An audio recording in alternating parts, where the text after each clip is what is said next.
In this episode of Stories from the Field, we'll be following our work with little owls, both with Dr. Matt Stevens, our British projects manager, out in the field working with the birds in the wild, and here with me, Tom Morath, the Deputy Head of Living Collection here at the Trust. A little later in the programme, I'll be introducing you to two brand new members of our flying team here, Cheddar and Mozzarella, and give you a bit of an insight back from last autumn when we were training those birds to be a part of our flying displays. We will go and find Matt out in the field last summer as he works with those wild owls as part of the Raptor Nest Box project. The Raptor Nest Box project aims to support species like little owls to find a home, a nesting opportunity where habitat is good, but those nest sites are hard to find. These two little owls that live here at the Trust with us are featured in the film. And when you join us in the film, we are back in the autumn when we were training them, and you'll see that they're wearing a little radio transmitter so we can keep tabs on where they're going when they're flying. The birds you'll find out in the field with Matt, they're wild birds, and it's important to mention that Matt has a special licence to be able to carry out the work that he's doing with them.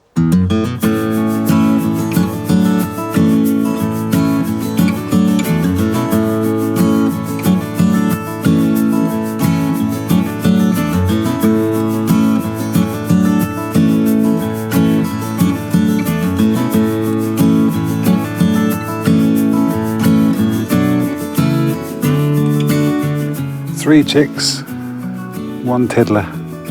So one's a bit smaller than the others, but still looks okay, still quite well fed. It's quite grim inside the box. It smells quite bad.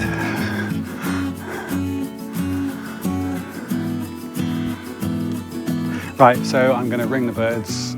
We'll have a look at how heavy they are. We'll have a look at their stage of development, how well fed they are. Three's a pretty good brood. This year seems to be fairly good for lots of different species. So we've got barn owls doing well, kestrels doing well. Tawny owls have already finished and they're doing really well. Most times we don't have many successful little owl boxes across the project, across the Raptor Nest Box project. Mainly because I think there are lots of alternative places for little owls to nest down this part of the UK. So if you go to somewhere that's more open, where there aren't many trees, where there aren't many suitable natural cavities, if you put nest boxes in, you'll get them pretty much straight away. But down in Hampshire, no, we don't get them very often in boxes. So each year I might get 3-4 nests in about 90 boxes, but that's about it. But usually I only get 1 or 2 young. So having 3 is lovely. It's really nice.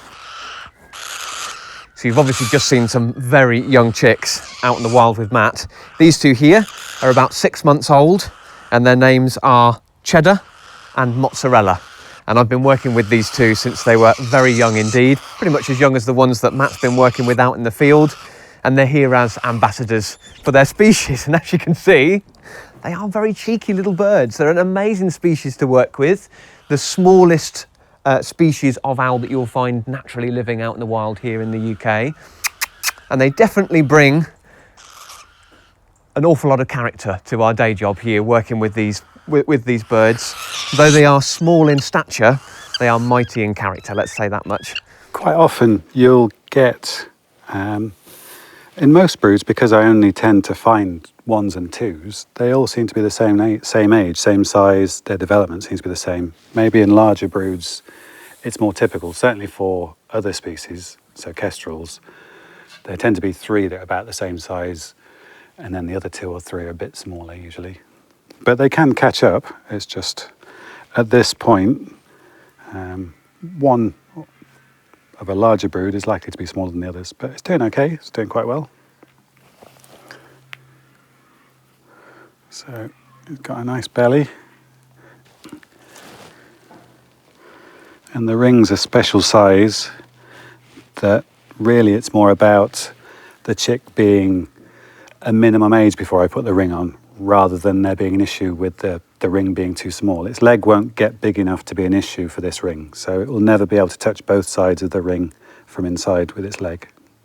But I have to make sure that the foot and the the ankle here are big enough that the ring won't slide over, because that will inhibit it later. So as long as it's big enough, as long as the bird is big enough, then the ring's fine and it won't be an issue. It doesn't have any impact on the bird at all. They're quite happy, relative term I suppose, but they'll just continue doing what they do without there being an issue from the ring. If it did affect their behaviour in any way, if it did cause any problems, there'd be no point doing it, because the whole point is to allow them to live their lives naturally, and this to provide representative information. So there you go, the ring's on nicely, it rotates easily, doesn't affect the bird, doesn't pinch it at all, and it won't go over any of the joints.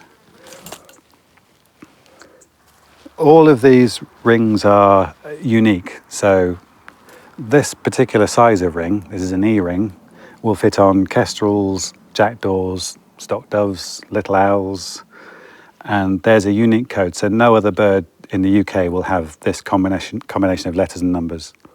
And each ring is inscribed with a web address as well, so if anybody finds the bird, or if anybody finds the carcass, sadly, or the ring, they can get in touch with the web address here, say where they found it, list the number that's written on here. They don't even have to know what species it is. If they send that information to the British Trust for Ornithology, then they'll get the information about where the bird was ringed, and I'll also be notified about where the bird was found. So we get information on movement of the bird. So these birds have to be really careful about what they might be preyed upon out in the wild, because they're so small. That could be anything from mammalian predators like foxes and badgers.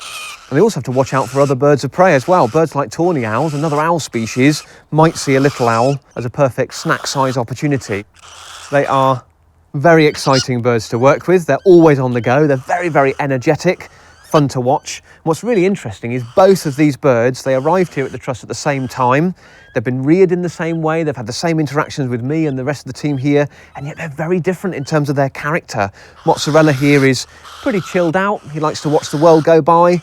Cheddar here is even more energetic than his brother, and he likes to spend a lot of his time having a good look at everything that's around him. Both of them have also started to learn who their favourite people are here at the Hawke Conservancy Trust, and we find that with lots of the birds that we work with, that they become almost imprinted on certain members of the team. They have their favourites, although everybody likes to fly and work with everything. It's obviously not always possible, and these two birds here have definitely starting to get their favourites. And I'm just hoping, in the case of Cheddar here, I'm one of them. So I measure the length of the tarsus and the toe, so from the back of the joint in the middle of the leg to the end of the fleshy part of the toe. And all of these measurements we hope are going to be useful for determining the sex of the bird, as well as providing some information about its condition and its fitness for what it has to do in the environment. So it's used for lots of different purposes.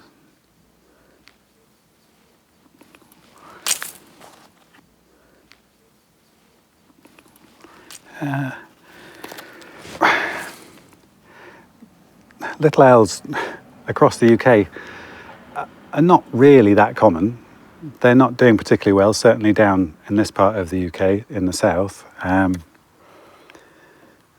They're a non-native species, which many people don't realise. They were introduced in the 19th century, but they don't seem to have a negative impact on the environment as far as any other species are concerned. They mainly predate or feed on invertebrates, mainly beetles, earthworms. They will take some small birds, and they're quite an angry, aggressive, sort of feisty little thing, which I quite like. So they always look very inquisitive. They're always keen, it seems, to know what's going on around them. So here he is then. This is Mozzarella. He's just doing some of his training routines, flying in this beautiful arena here in the Woodland Arena, preparing him for his part in our displays here at the Hawke Conservancy Trust, getting people really, really close to a species that, if you're really lucky, you get the opportunity to see out in the wild, the countryside here in Great Britain. Obviously a species that we work with quite regularly out in the wild as well, with Matt's project, with the Raptor Nest Box project. And so it's really nice to be able to bring that species alive and really up close to all the visitors who come here and make that project a little bit more tangible when you can see the species up close like this. So obviously one of the great things about people being able to get up really nice and close to these birds is you get a really good opportunity to have a good look at those feathers. All, of course, in an attempt to avert attention. They're masters of disguise. Most species of owls are. And the little owl has this exquisite sort of speckled patterning all the way down their chest and their back. And one of the nicest things is if you have a look on the back of his head, he's starting to get them now as he gets a little older, is he's got this sort of white band that goes over the top of his eyes and the same along the back. And it's thought that these help to act a little bit like they've got eyes in the back of their head. So again, it's trying to avert attention really away from him as a meal for another species. These birds like to hunt little insects down in the undergrowth, and we hope to be able to try and demonstrate that in our displays.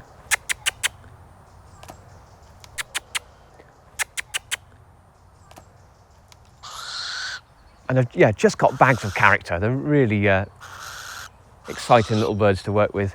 So none of this hurts the bird because, again,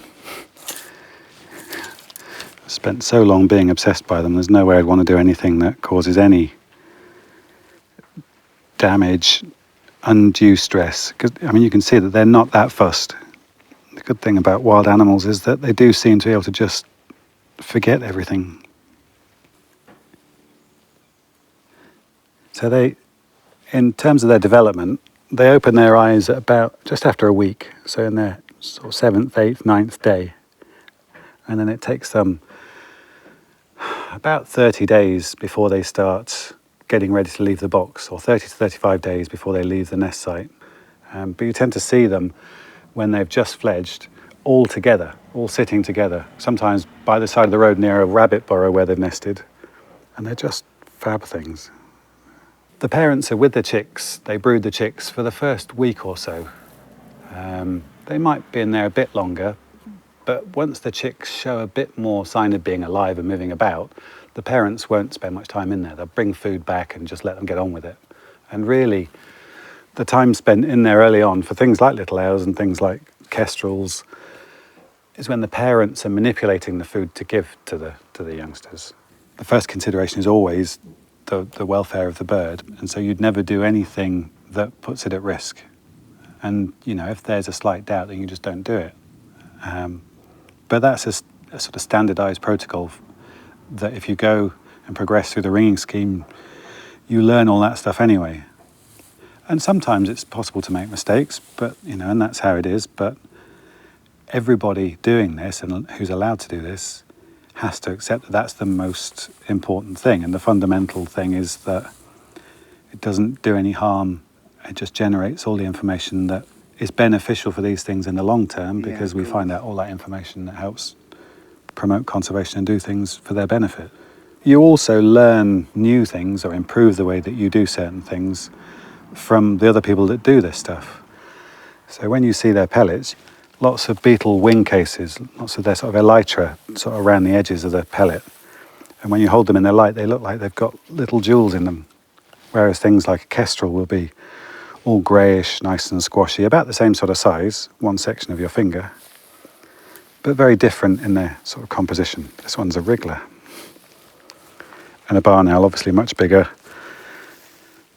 about sort of 2/3 the length of your finger and sometimes entire length of your finger.